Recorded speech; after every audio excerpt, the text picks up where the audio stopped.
Okay, greetings everyone, and welcome to Gerard Black in the Philippines with the Truth. I want to thank you for being with me. Thank you for subscribing to me. Thank you for sharing, liking, and joining me once again. I really appreciate it. Don't never think I take you for granted because I don't. I take myself for granted, sure. Why not? Because if I can't depend on no one else, who else can I depend on?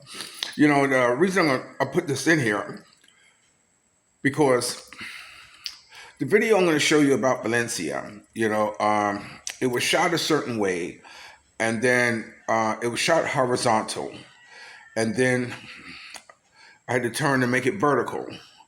And as a result, the first portion of it, the first 6 minutes of it, it's the full frame is not there, but you'll get the gist. So you just put up with it for 6 minutes, and then you'll be fine. But what I want to talk to you about is I want to share with you something that before I came to the Philippines, this was my go-to song, and at least 3 years, about maybe 3 or 4 years before I even pulled up, what I want, my plan to move to the Philippines, I was listening to this song. So now let me play it, and then I'll talk to you a little bit.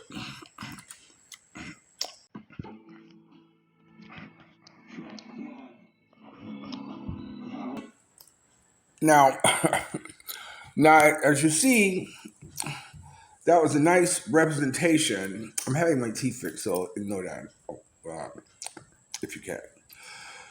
Which you have to, because I can't do nothing about it right now. As you see, it was the overall impression of what I got Filipino girls were. I got the impression that they were not too white, not too dark, like this. So I kind of like said, okay, I know what Filipino girls are, you know. So when I came to the Philippines, and when I really got exposed to them. Now, first of all, let me tell you something. When I first came, when I was in a VA hospital, and my nurse was a Filipino, because nurse Filipinos are all over the U.S., mostly in the medical field. I was talking to one nurse, and she said it was easy to get out of Philippines if you became a nurse or had something to do with medical. And whenever I was in the United States and I spoke to young people, and I said, "Do you know what you want to do in life?" And no, you have no job. I said, "Go in the medical field."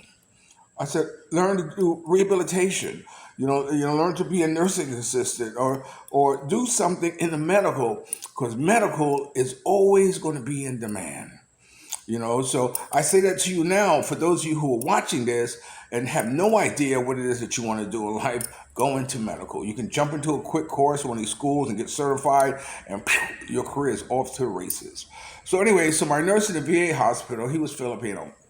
And I told him, I'm moving to the Philippines. I plan to go to the Philippines, and he used to bring me in material to kind of give me an idea of what the Philippines was like. He was a very nice guy. He used to wake me up in the morning, give me my meds, like this, and we would chat. So he had told me, he said, "Do you know where you want to go?" I said, "Yeah." I said, "I'm thinking about Negros, this place called Negros." Negros Oriental, because I had their name Negro. So I said, so it must be a place for blacks to go to, because it said Negro, Negros Oriental. So I said, I go to Negros Oriental. He said, no, no, no. He said, go to Cebu. I said, Cebu? He said, yeah, Cebu. I said, why? He said, that's where they have the most beautiful girls. I said, ooh, Cebu. I said, I like the way that sounds. Cebu. So, of course, I loaded up the truck and I moved to Cebu. Negros Oriental, that is. But see, and lo and behold, while I was staying at Dynasty Tourist, and I spoke to you about, I also did a video from there. And one day, and I was there for 9 months. for one day, out of all the places in the Philippines, out of all the hotels in the Philippines, guess who came walking out that lobby? My nurse, Alvin.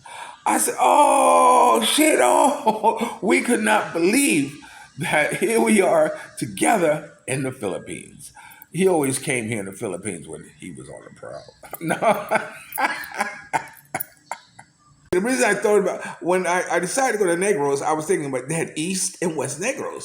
So I said, well, I would go to East Negros because I would like to see Oriental Filipino looking girls, you know. So anyway, so you got to keep in mind that I've been with a lot of different girls. I mean, oh my God,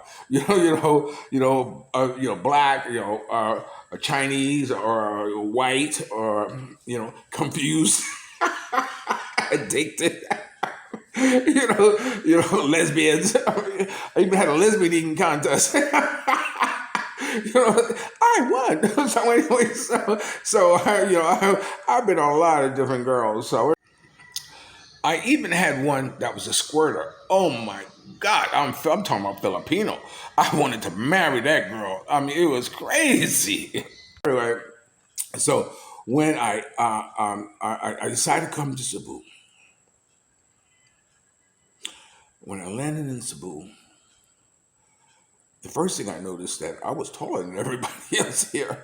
The guy I could take any five of these little bum, like this. So anyway, so I saw a picture of Duterte, who had a cutout, and I took a picture of me standing with him, cashing in my first $100 into Filipino pesos. You might have seen the picture.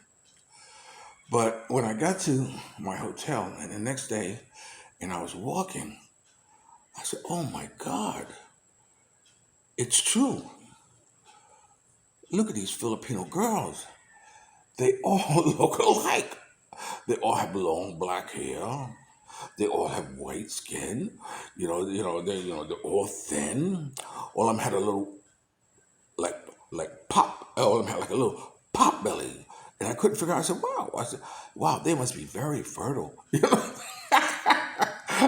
I used to think that was a sign of fertility, that they probably get pregnant if you just walk past them too fast. So this is what I was thinking about Filipino girls were. So it wasn't until later on someone told me, "No, Gerard, that's rice belly." I said, "Oh, that's what I'm eating rice." I said, "Oh, okay, okay." So anyway, so I'm selling in, and I'm meeting Filipino girls like this, and a lot of them are white skinned, like this, and I moved uh, to a place called Subaland in Northville. And I at nighttime, they all knew I was looking for a wife or something like this because I never let it. I never kept it a secret that I'm here to look for one girl. Yeah, I may have fun now, but I'm really looking for one woman because I'm really a one woman man, and I want a one uh, woman guy. That's what I wanted to have. So anyway, I used to sit outside with this one woman. She had one of these little stores, and I used to walk Helen. At that time, I didn't have Okimi. I used to walk her and what have you. We used to sit and talk, and the girls would come by, and she had these clothing stores, and I would joke like I'm selling. Come, Di, come, try this on, try this on. I said, wow, I said, Sue, look at her, Sue, look at. Sue had a daughter, who was very nice, and in fact, I took the both of them out for dinner because she's young, pretty, and I said, "Wow," I said, "I'd like to marry your daughter." So and it was strange because although my oh, I should have said her name. I said my right. Although my didn't have any intentions of getting married, anything like this, she has her head focused on her career.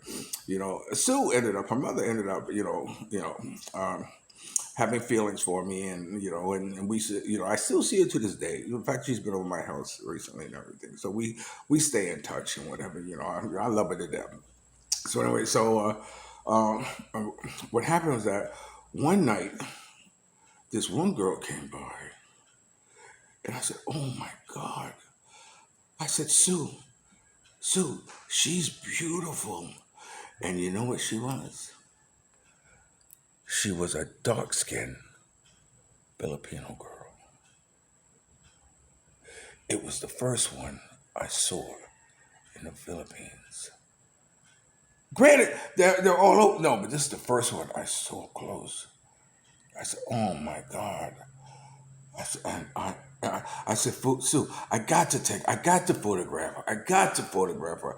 She is gorgeous, and the dark skinned Filipino was something that I never, I never thought about. I never thought they exist. I mean, yeah, because when you go in the stores, when you go to department stores, when you go like this, you see white skinned Filipino girls. In fact, a lot of them are bleaching and lighting and all that stuff like this to try to get whiter, whiter, whiter. And that's all you really saw. You never saw dark skinned Filipino girls. So the girl was only 16 years old. So I told the mother or her guardian at the time that I wanted to photograph her. I said, I'll pay. I think it was 2,000 pesos or 3,000 pesos because I wanted to photograph this dark skinned Filipino girl. And we agreed, and I photographed her, and I never posted her online for the simple reason that she was 16. Although I had her parents' consent or her guardian's consent to photograph her in writing, I never posted her, but I never forget the impression that she made on me, being a dark skinned Filipino girl. Now, she was leaving the next day going up to the mountains. She was going up to the mountains. That's where she lived. She only came down to visit. And so I decided that, you know what? I really want to make a difference in this girl's life. You know what I'm saying? Because that's what I feel like I'm an angel walking the earth. Why? Because I want to make a difference in people's lives. I don't care if it's giving them 1,000 pesos or I don't care if I want to make a difference in your life. Like me and I was sitting at in Dumaguete. Sometimes we get breakfast and we go sit there and we have it. And we're walking, I got my music, and this couple sitting down, and I see the guy rocking his head. I said, "Oh wow!" I think to myself, "Oh wow, he knows cool, cute music when he hears it." So we're sitting there, and I already got it in my mind what I want to do with them. So as they got up and left, I said, "Hey, hey!" And when they passed, "Hey, come here!" I said, "Hey, come here!" When they say "come here," they go "come here" like this, like like come. So they came. I said, "Look, I want to do something for you.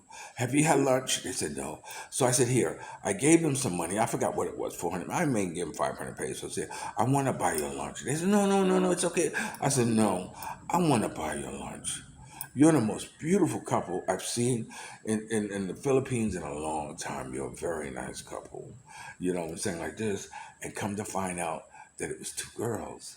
I said, "Wow." I said, "Oh, wow." I said, "That's okay." And Mia was explaining, "No, no, it's okay. It's okay, okay." I told him, I said, "I just want you to remember this day because I'm going to remember this day and how I'm sharing it with you. This is another way how I'm going to remember it." So the point of the matter is that I like making a difference in people's lives.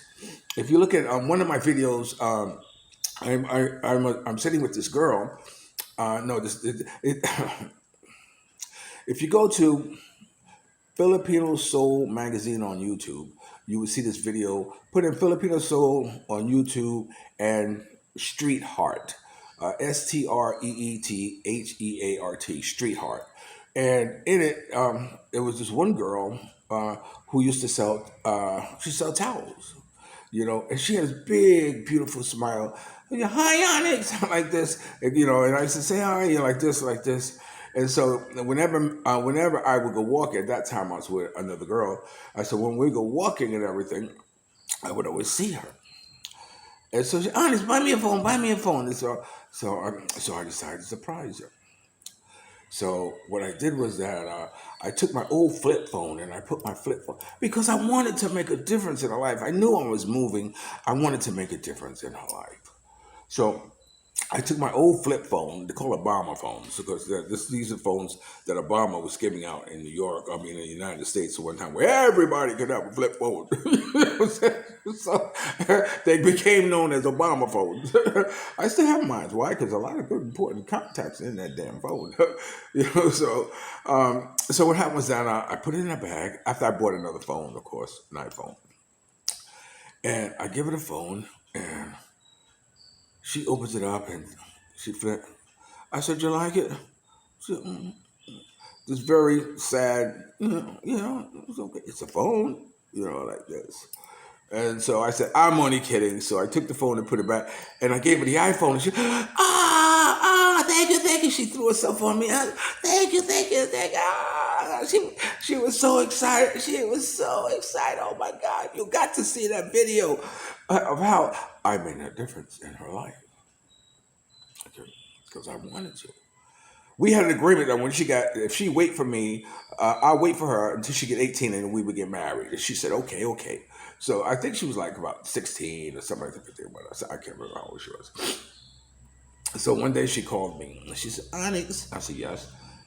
I can't marry you. I said, I'm hurt. She said, I'm going to get married. I said, okay, baby, okay. Well, I thank you for breaking my heart and letting me know that you're going to marry somebody else. She has since had a baby. I still keep in contact with her. And every now and then, if I have extra money, I take that back. There's no such thing as extra money. People think, oh, you got extra money. You got extra. No, there's no such thing as extra money.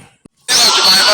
My name is Jemima. Okay, how old are you, Jemima? 16, coming 17. Going 17. You're starting school tomorrow, right? Yeah. Okay, and what are you doing out here today? I'm doing selling towels. You're doing what? Selling the towels. You're doing what? Hustling. She's hustling. There is a cultural difference, and I hesitate to teach Filipinos American slang. There's different words. Like if you're gonna go to the bathroom, you say you gotta take a or a but I won't say that word because it's like not damaging, but telling them things that they don't need. I like to keep it pure, so I teach her to tell her that she's out here hustling. So hustling is the safe word. Okay, so I met her mother, her father, her family. I went to meet her, and what are we doing here today? No, what am I doing here with you? So what am I going to give you? Cell phone. You give me a cell phone. I give her a cell phone. Now we have an agreement. I told her if I wait for her and she gets 18 years old, what are we going to do? When you get 18, then we going to get married. So I said I'll wait for her. So because it costs so little to really, I'm going to give this to Aunt Jemima. I said Aunt Jemima. I said Jemima for her to open up. Yeah, this is yours. So she's going to open up and see her new phone. So just hold on and let's see. Let's see a phone.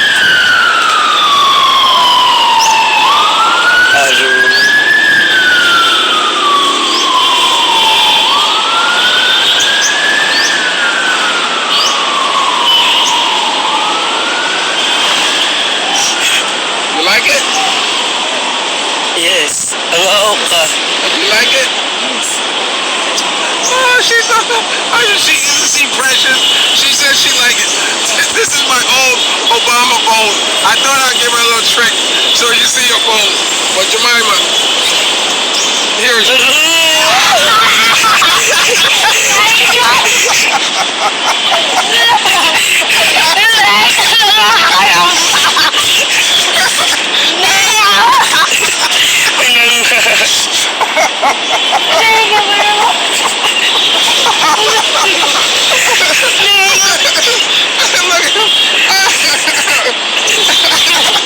Now her phone only costs 2,500 pesos. For those of you who don't know the conversion to 2,500 pesos, that's only $45. And look at the phone, huh? Okay, you have to turn it on. I'm gonna show you something. Okay, here it is, right? And of course, when you go here and you go to your phone number, there's one number in there. What does it say?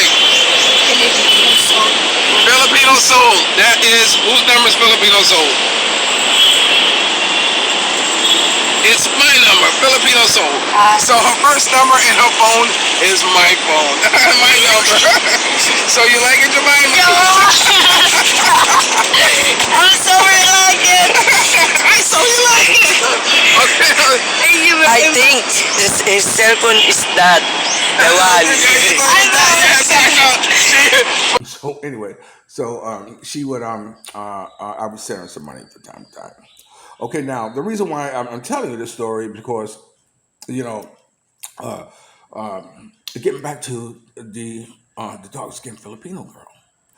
Uh, but before I do,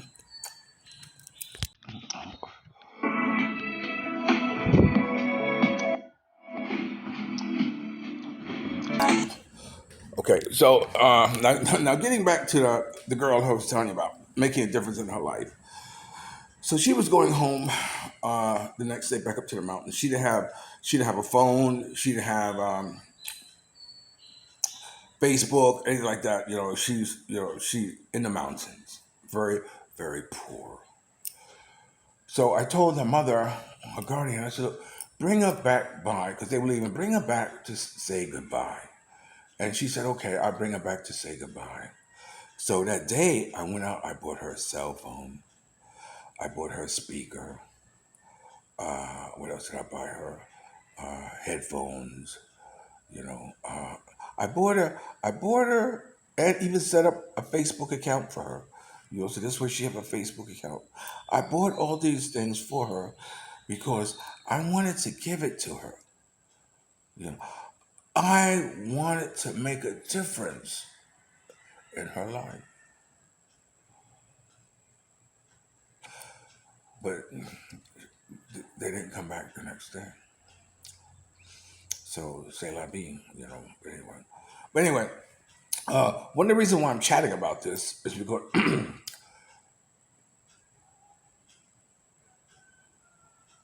I watch a lot of black, in the Philippines. You know, I'm hesitant to say this, but with white skinned Filipino girls, and that's okay. If that's what you like or whatever, like this. But very seldom do I see them with dark skinned Filipino girls. Dark skinned Filipino girls. Foreigners in generally don't date dark skinned Filipino girls. Why? You know, you know. I look at some of the popular bloggers; their wives all white, and why? You know. I mean, it's just because you're brainwashed, or maybe because you don't like, yourself, because you're pretty dark skinned, or why? I don't understand. I don't understand. You know, maybe because you don't like at first, maybe you thought this is a Filipino girl. And sometimes I feel like sometimes they get you know, the raw stick of the deal. You know, they're not getting, a fair shake in society. They're not getting a fair shake, when it even comes to romance. You know, so I know me personally, it doesn't matter. I mean, me as dark skinned or would be considered as dark skinned. And, I don't mind because, see, with me, it's not about what you look like, it's the character of who you are. If you have to judge people by how they look like, then you're judging them for all the wrong reasons. You understand? If you find yourself in some type of clique type of thing, where it's that you have to be a certain way in order to fit in, then you're in the wrong type of clique. That's why I always roll alone. I never roll in gangs. I never roll in posses. I never because I can never be part of one conscience. I always march to the beat of my own drum. That's why I'm here alone in the Philippines. That's why I made the decision to come. And also the rehab, because I was in real bad shape. but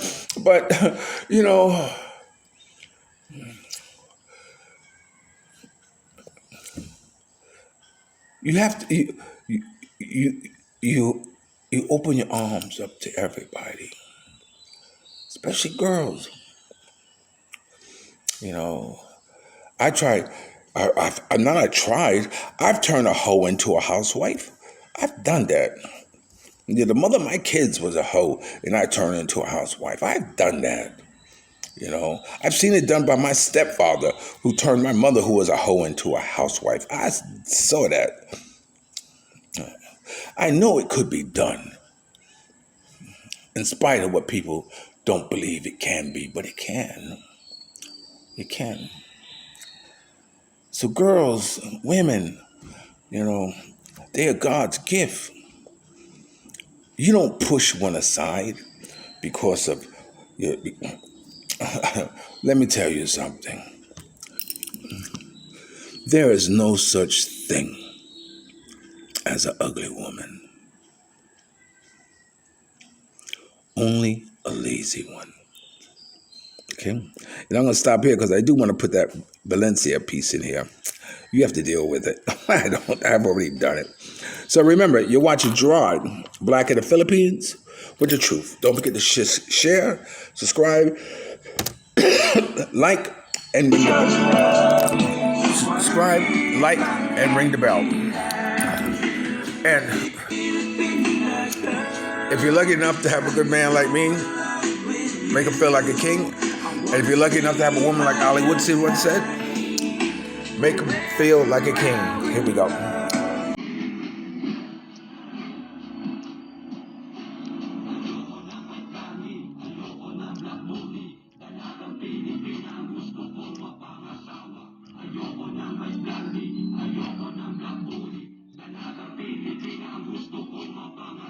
I don't wanna work for me. I don't wanna work for me. My Filipino girl is the only one for me. I don't wanna work for me. I don't wanna work for me.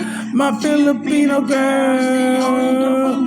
I don't wanna work for me. I don't wanna work for me. I don't wanna work for me. I don't wanna work for me. My Filipino girl is the only one for me. I don't wanna work for me. I don't wanna work for me. My Filipino girl is the only one for me. I don't wanna work for me. I wanna work for me. My Filipino girl. I don't wanna work for me. I don't wanna work for me. My Filipino girl is the one to work for me. My Filipino girl is the only one for me. Wanna work for me. I've had some beautiful girls. In the United States, I'll tell you a secret. The more beautiful they are, the more nastier they are. Remember, I'll always love you more. I'll talk to you later. Peace.